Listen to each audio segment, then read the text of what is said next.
Paz do Senhor, bom dia! Sejam bem-vindos, bem-vindas ao nosso momento de leitura bíblica diária. Estamos lendo o Novo Testamento e ele começa já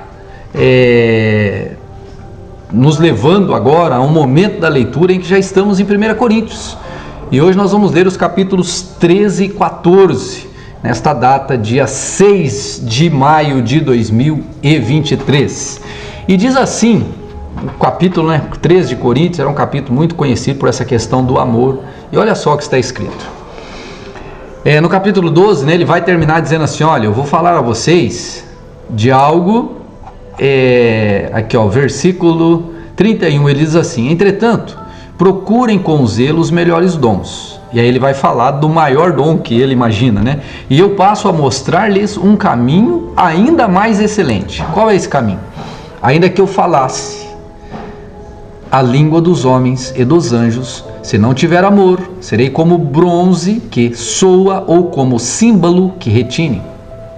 Ainda que eu tenha o dom de profetizar e conheça todos os mistérios e toda a ciência, ainda que eu tenha tamanha fé, a ponto de transportar montes, se não tiver amor, nada serei. E ainda que eu distribua todos os meus bens entre os pobres, e ainda que entregue o meu próprio corpo para ser queimado, se não tiver amor, isso nada me adiantará. O amor é paciente e bondoso, o amor não arde em ciúmes, não se envaidece, não é orgulhoso, não se conduz de forma inconveniente, não busca os seus interesses, não se irrita e não se ressente do mal. O amor não se alegra com a injustiça, mas se alegra com a verdade. O amor tudo sofre, tudo crê, tudo espera, tudo suporta.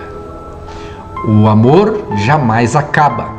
Havendo profecias, desaparecerão. Havendo línguas, cessarão.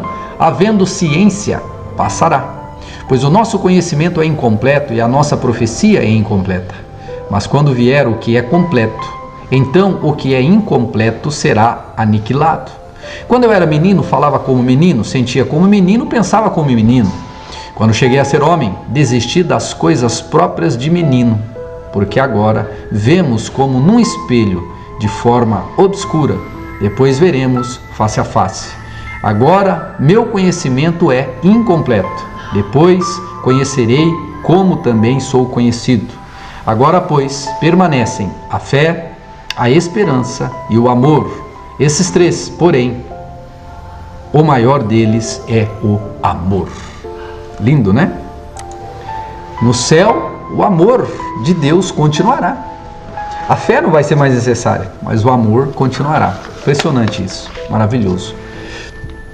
1 Coríntios 14 diz assim, sigam o amor e procurem com zelo os dons espirituais, principalmente o de profetizar. Pois quem fala em línguas não fala para pessoas, mas fala para Deus. Ninguém o entende, pois por meio do Espírito fala mistérios. Mas o que profetiza fala para as pessoas, edificando, exortando e consolando. O que fala em línguas a si mesmo edifica, mas o que profetiza edifica a igreja.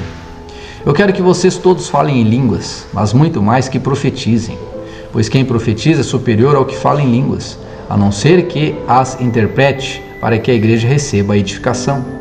E agora, irmãos, se eu for até aí falando em línguas, que proveito vocês terão? Se eu for falar por meio de revelação, de conhecimento, de profecia ou de doutrina? É assim com instrumentos inanimados, como a flauta ou a harpa, quando emitem sons. Se não emitem sons bem distintos, como poderá reconhecer o que se toca na flauta ou na harpa? Pois também se a trombeta der o som incerto, quem preparará para a batalha? Assim também vocês, se com a língua não disserem palavras compreensíveis, como se entenderá o que é dito? Porque vocês estarão falando como que falando ao vento. Há, sem dúvida, muitos tipos de vozes no mundo, e nenhuma delas é sem sentido. Mas, se eu não entender o significado da voz, serei estrangeiro para aquele que fala, e ele será estrangeiro para mim. Assim também vocês, visto que desejam os dons espirituais, procurem progredir para a edificação da igreja. Por isso, quem fala em línguas, ore para que as possa interpretar. Porque se eu orar em línguas, o meu espírito de fato ora, mas a minha mente fica infrutífera. O que farei então? Vou orar com o espírito, mas também vou orar com a mente. Vou cantar com o espírito, mas também vou cantar com a mente. Se você louvar apenas em espírito, como o não instruído poderá dizer o amém depois da oração de agradecimento que você fez? Porque ele não entende o que você diz. A sua oração de agradecimento pode ser muito boa, mas o outro não é edificado. Dou graças a Deus, porque falo em línguas mais do que todos vocês. Contudo, na igreja prefiro falar 5 palavras com meu entendimento, para instruir os outros, do que falar 10.000 palavras em línguas. Irmãos, não sejam meninos no entendimento quanto à maldade. Não sejam meninos no entendimento. Quanto à maldade, sim, sejam crianças. Mas quanto ao entendimento, sejam pessoas maduras. Na lei está escrito: falarei a este povo por meio de homens de outras línguas, e por meio de lábios de outros povos, e nem assim me ouvirão, diz o Senhor. Portanto, as línguas constituem um sinal para os que creem. Portanto, as línguas constituem um sinal não para os que creem, mas para os que não creem. A profecia, no entanto, não é para os que creem, e sim para os que creem. Assim, se toda a igreja se reunir no mesmo lugar, e todos se puserem a falar em línguas, no caso de entrarem pessoas não instruídas e não crentes, será que não vão dizer que vocês estão loucos? Porém, se todos profetizarem e entrarem ali um não crente ou não instruído, ele será convencido por todos e julgado por todos. Os segredos que ele tem no coração se tornarão manifestos, e assim, prostrando-se com o rosto em terra, adorará a Deus, testemunhando que Deus está de fato no meio de vocês. O que é fazer então, irmãos? Quando vocês se reúnem, tem um salmo. Um tem um salmo, outro tem um ensino. Este traz uma revelação, aquele fala em línguas, e ainda outro faz a interpretação. Que tudo seja feito para edificação. No caso de alguém falar em línguas, que não sejam mais do que 2 ou 3, quando muito, 3, isso sucessivamente, e haja alguém que interprete. Mas, não havendo quem interprete, fique calado na igreja, falando consigo mesmo e com Deus. Tratando-se de profetas, falem apenas 2 ou 3, e os outros julguem. Se, porém, vier uma revelação a alguém que esteja sentado, cale-se o primeiro, porque todos poderão profetizar, um após o outro, para que todos aprendam e sejam consolados. Os espíritos dos profetas estão sujeitos aos próprios profetas, porque Deus não é Deus de confusão, e sim de paz, como em todas as igrejas dos santos. Que as mulheres se conservem caladas nas igrejas, porque não lhes é permitido falar, mas estejam submissas, como também a lei o determina. Se, porém, querem aprender alguma coisa, perguntem em casa ao próprio marido, porque para a mulher é vergonhoso falar na igreja.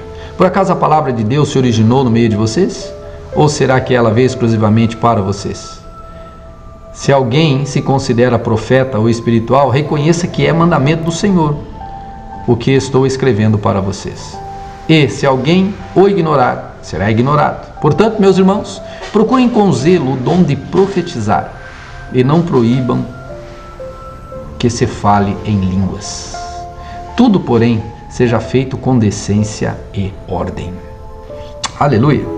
Deus abençoe cada um de vocês, e eu quero profetizar na sua vida, inclusive seguindo a orientação do texto, que o seu dia seja um dia maravilhoso, em nome de Jesus. Que a palavra de Deus, quando ela diz que o Senhor tem pensamentos bons a nosso respeito, lá em Jeremias capítulo 29, versículo 11, que seus planos são planos de paz, que o futuro que Ele tem para nós é um futuro maravilhoso. É isso que eu desejo para você nesse dia, que ele seja um dia de comunhão com o Espírito Santo de Deus, e que você seja abençoado, muito abençoada, minha irmã, em nome de Jesus. Amém.